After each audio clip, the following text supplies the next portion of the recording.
지금 우리는 전 세계가 주목한 거대한 반전을 목격하고 있습니다. 세계 최강을 자처하던 미국이 결국 대한민국 앞에 무릎을 꿇고 말았습니다. 그 시작은 무역 보복이었고 끝은 기술 의존이었습니다.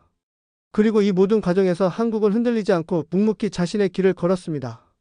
지금부터 그 이야기를 시작하겠습니다. 2017년 트럼프 대통령은 미국 우선주의를 전면에 내세우며 전 세계를 상대로 무역 전쟁을 벌였습니다. 그는 제조업 부활을 목표로 마스가 프로젝트를 선언합니다.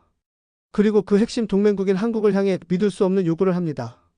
3,500억 달러 우리 돈으로 약 400조 원 규모의 투자를 하라는 것이었습니다. 명분은 미국 조선업 부활이라는 산업적 논리였지만 그 이면에는 정치적인 계산이 숨어 있었습니다. 만약 한국이 이를 거부할 경우 자동차, 철강, 반도체 등 한국의 주력 산업에 고율의 관세를 부과하겠다는 협박이 이어졌습니다. 경제를 무기 삼아 동맹국을 굴복시키려는 트럼프의 전략이었습니다. 그런데 이 시점에서 일반적인 예상은 달랐습니다. 세계 최강 미국의 압박에 한국이 굴복할 것이라는 전망이 우세했습니다.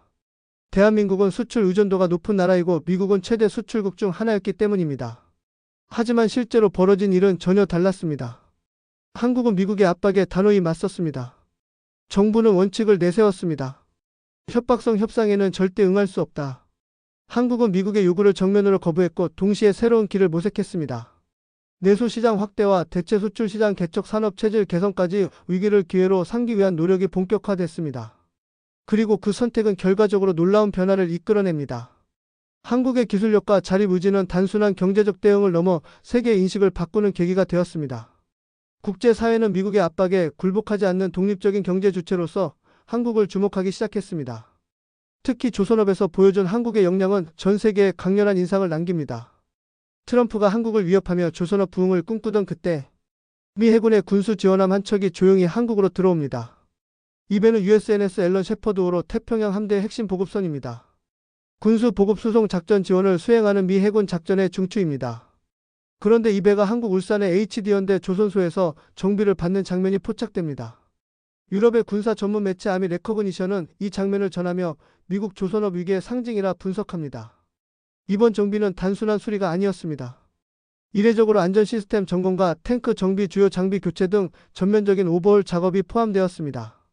무엇보다 이 사건이 충격적이었던 이유는 미 해군이 한국 민간 조선소에 공식 정비를 맡긴 것이 사상 처음이었기 때문입니다. 그동안 자국 내 군수 조선소나 미국 협력 기업을 이용하던 미국이 전쟁 자산의 심장부를 한국의 손에 맡겼다는 사실은 전 세계 군사 관계자들을 놀라게 했습니다. 그리고 이 장면은 트럼프 행정부의 무리한 정책이 결과적으로 미국의 산업적 약점과 군사 의존성을 드러내는 아이러니한 결과를 낳았다는 것을 보여줍니다. 그런데 여기서 끝이 아닙니다. 한국은 조선 기술력을 바탕으로 이제 전 세계를 무대로 영향력을 넓히고 있습니다. 바로 인도와의 전략적 협력입니다.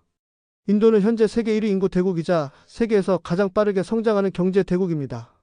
최근 인도 정부는 해양안보 비전 2047이라는 국가 프로젝트를 발표하며 조선업 세계 5위 진입을 공식 목표로 삼았습니다. 상선 100척에서 2,500척으로 확대, 국내 해운 비중을 5%에서 70%로 높이겠다는 야심찬 계획입니다. 하지만 인도는 기술이 부족했습니다. 그리고 인도가 손을 내민 곳이 바로 대한민국입니다. 인도 해운부 차관은 이렇게 말합니다. 우리는 기술과 교육이 부족하다. 그래서 한국과 협력하고 있다. 그들은 세계 최고 수준의 조선 기술을 가지고 있다. 이 선언 이후 한국의 조선업계는 발 빠르게 움직였습니다. HD연대는 인도 최대 국영 조선소인 코친 조선소와 장기 협약을 체결했습니다. 삼성중공업은 인도 스완 조선소와 협력하며 기술을 공유했고, 하가오션은 인도의 글로벌 엔지니어링 센터를 설립했습니다. 이 모든 협력은 단순한 기술 이전이 아닙니다. 설계 기술 장비 공급 생산성 향상, 노하우 전문 인력 양성까지 한국의 조선 시스템을 통째로 인도에 심는 과정입니다. 이제 대한민국은 미국 없이도 세계 주요 경제 대국과 전략적 협력을 이끌 수 있는 기술 주권 국가가 되었습니다.